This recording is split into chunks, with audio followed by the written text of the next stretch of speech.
Hello guys! Kamusta ang tanan? Kamusta ang atin dyan nga mga amigo, amiga, kag mga followers natin nga 100 years old rin? Nakapaway na bala kita ka atin nga mga lawas? Hello guys, dyan lang ako sa baba. Sa kadya nga video guys no, nagsaka gili kita sa bubong no, sa atep kay may bunga ang atin nga dragon fruit. Sayang man kung hindi natin niya mapuslan. Paano ko dyan guys mag-play guys?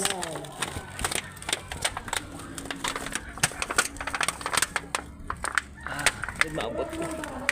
Abot ba? Abot. Oh guys. Tama kataas rin dyan gintanem ko nga dragon fruit guys. Kay kang 2018 ko pa dyan gintanem. Ginpangayo ko lang dyan ana variety dito sa kilala ko sa barangay Langwanan, San Joaquin. Yay! Pwede pa dyan? Okay pa dyan? Ang ana ka dyan nga variety guys is purple haze dragon fruit.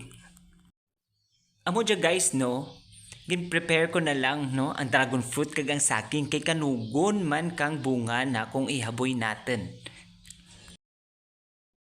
Plain lang dyan nga dragon fruit kag saging rekundal. Kag ginbutangan ko na lang kang maramig nga tubig guys.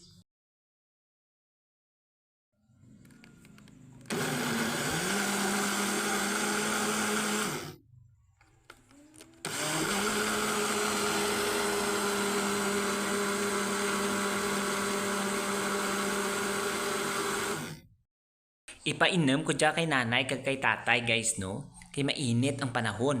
Mayadra kay mabugnawan ng pamatsyag nanda. Durugid nga salamat sa paglantaw ka dyan nga video. Kapay pa nga nag-enjoy ka mo. Salamat gid sa akin mga followers. Kag sa mga wala pa naka-follow. Pasi pwede lang kamo ka-follow. Para maging saraman kamo sa mga 100 years old ko nga followers. So magandang kita tanan no. Kag pawayi lawas niyo.